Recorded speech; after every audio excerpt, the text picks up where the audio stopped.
America लगातार 7वें दिन Iran पर भीषण बमबारी कर रहा है। ईरान ने भी यह दावा किया है कि अमेरिका ने वाटर प्लांट पर अटैक किया। अमेरिकी हमले के बाद ईरान के 20 गांवों में पानी का संकट खड़ा हो गया है। जवाब में ईरान ने कुवैत में वाटर प्लांट को धुआं कर दिया। हॉर्मुज में आज 2 तेल के टैंकर्स पर भी विस्फोट की खबर है। इससे पहले कल अमेरिका ने चाबहार पोर्ट के कंट्रोल टावर को उड़ा दिया था। वीडियो भी सामने आया जिसमें पूरा टावर धुआं होते दिखाई दे रहा है। चाबहार पोर्ट पर अमेरिका ने हमले की पुष्टि की। अमेरिकी रक्षा मंत्री पीट हेग्सेथ ने कंट्रोल टावर के क्षतिग्रस्त होने की तस्वीर भी शेयर की है।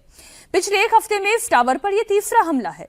जवाब में ईरान ने भी कुवैत और बहरीन अमेरिकी ठिकानों पर निशाना बनाया। ईरान का दावा है कि उसने ओमान में अमेरिकी रेडार को तबाह कर दिया है।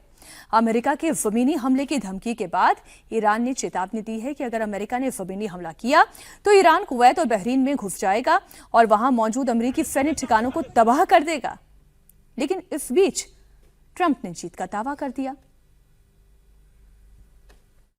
We won in Venezuela, which is now working with us to produce millions and millions of barrels of oil. We are likewise winning big in Iran, and you will see the fruits of that labor very, very shortly. तो ये जो बात कह रहे हैं वो एक बार फिर से वेनेजुएला का प्रोफेसर आगे जी जिक्र कर रहे हैं। ईरान वेनेजुएला नहीं है, ये बात अभी तक क्या डोनाल्ड ट्रंप नहीं समझ पाए हैं। और ये जो 7वें दिन हमला और ये लड़ाई जिस मोड पर आ गई है, मैं इसलिए मोड कह रही हूं कि वो एक पहला चैप्टर खत्म हो चुका है, अब ये नया मोड दिखाई दे रहा है।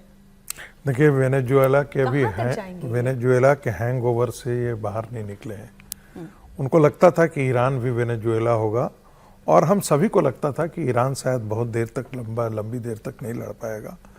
जिस प्रकार से बिल्डअप किया था अमेरिका ने और जिस प्रकार से अमेरिका और इजराइल दोनों ने समवेकित अटैक किया था और पहला दिन ही उनके जो फर्स्ट रैंक लीडरशिप था उसको सबको ख़त्म कर दिया था, उससे लगा था कि लड़ाई जो है वो बहुत दिन तक नहीं चलेगी और ईरान के अंदर भी एक अपना विद्रोह पैदा जो था वो भी खुल करके सड़कों पर आएगा। लेकिन ऐसा संभव नहीं हो पाया। जो समझौता हुआ, समझौता में कहीं ना कहीं अमेरिका के अंदर ये एक इम्प्रेशन चला गया है लोगों के बीच में कि वो जो MOU साइन किया गया था वो एक प्रकार से अमेरिका की हार का दस्तावेज है।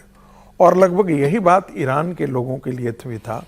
ईरान के अंदर एक जो कट्टरपंथी ग्रुप है उसके लिए लगता था कि हमारे पूरे नेतृत्व को ख़त्म कर दिया जाए, इससे बदला लेना चाहिए और इसके लिए आवश्यक है कि हम अमेरिका से बदला लें। वो भी समझौते के लिए तैयार नहीं था जी। तो MOU किसी तरीके से साइन तो हो गया, लेकिन उसके बाद आपने देखा कि ईरान ने वो ऐसी एक पहल कर दी जो जिसके बाद अमेरिका को एक मौका मिल गया कि फिर से वो युद्ध छेड़ दे।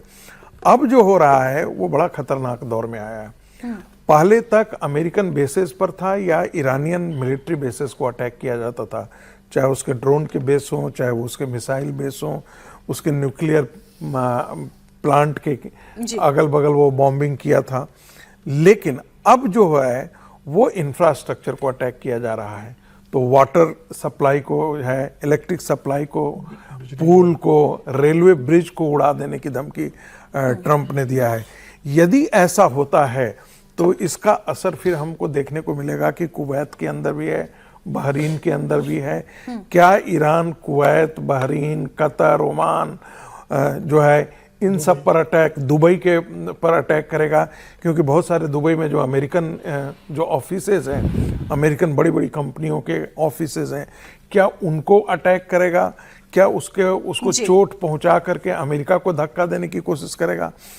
क्योंकि ईरान का लाखों करोड़ डॉलर जो है तहस नहस हो गया है इस युद्ध के दरमियान।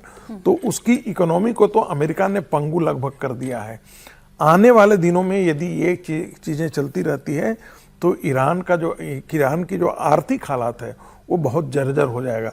संभवतः ट्रंप का निशाना यही है कि ये सारी चीज़ें यदि हम कर देते हैं तो हो सकता है कि जनता का विद्रोह अपने शासन के खिलाफ हो। लेकिन जिस प्रकार से सड़कों पर भीड़ उमड़ करके आई, क्रिमेशन के दरमियान, जी। वो एक अलग ही कहानी कह रहा है। मुझे नहीं लग रहा है कि तत्काल कोई अमेरिका की जनता, ये ईरान की जनता जो है सड़कों पर आकर के IRGC के खिलाफ विद्रोह करने की ये साहस स्थिति राजकुमार जी कहीं से भी संभलने की है क्या? ईरान और अमेरिका एक बार फिर से बातचीत के टेबल पर आएंगे या ये जंग और विध्वंसक होगी? देखिए, बातचीत की संभावना तो नकार पाना मुश्किल है, लेकिन हाल फिलहाल इसकी संभावना नहीं लगती। और जब हम लोगों को ये लग रहा था कि हालात सुधर गए हैं, MOU साइन हो गया, बातचीत शुरू हो गई, उसके बाद जिस तरह से चीज़ें पलटी हैं और जंग लगभग पहले जैसी स्थिति में पहुंचने वाली है, और उस लिहाज से और भी खतरनाक है। अगर आप सिविलियन ठिकानों को निशाना बना रहे हैं, इंफ्रास्ट्रक्चर को निशाना बना रहे हैं, तो मतलब और भी खतरनाक है। तो ये आने वाला वक्त बहुत अच्छा नहीं है। और दो चीज़ें जो थी, अभी रागी जी ने भी कहा, मुझे लगता है कि ईरान बदहाली का आदी हो गया है। आप देखें 1979 से उसके खिलाफ इंटरनेशनल सैंक्शंस लगे हुए हैं, उसकी अर्थव्यवस्था तो पहले से चौपट है, तो उसके पास बहुत ज़्यादा खोने के लिए ऐसा नहीं है कि बहुत उसने प्रोग्रेस कर ली थी और बहुत पीछे चला गया जी। दूसरा, उसको एक बाई डिफॉल्ट फायदा जो हुआ, सत्ता की बात करें, ईरानी जनता की बात नहीं कर रहे हम, तो ईरान में जिस तरह खामेनेई की सत्ता के खिलाफ, कट्टरपंथी सत्ता के खिलाफ विद्रोह था, लोग सड़कों पर उतर रहे थे, वो एक तरह से लगभग मौन हो गया है और लोग अब सत्ता के समर्थन में ज़्यादा उतरे हैं अमेरिका के हमले के बाद। तो ये खतरनाक स्थिति का संकेत है। और अगर कुवैत और बहरीन में अटैक तो ईरान अभी भी कर ही रहा है, लेकिन अभी अमेरिकी अड्डों पे कर रहा है, लेकिन जब अंदर घुसेगा तो खाली अड्डों तक वो अटैक सीमित रहेंगे या इंफ्रास्ट्रक्चर भी प्रभावित होगा, जनता भी प्रभावित होगी, तो कुल मिला के खतरनाक भविष्य का संकेत है। और इन दोनों तीनों ताकतों को समझाने की कोई कोशिश अंतर्राष्ट्रीय स्तर पर होनी चाहिए।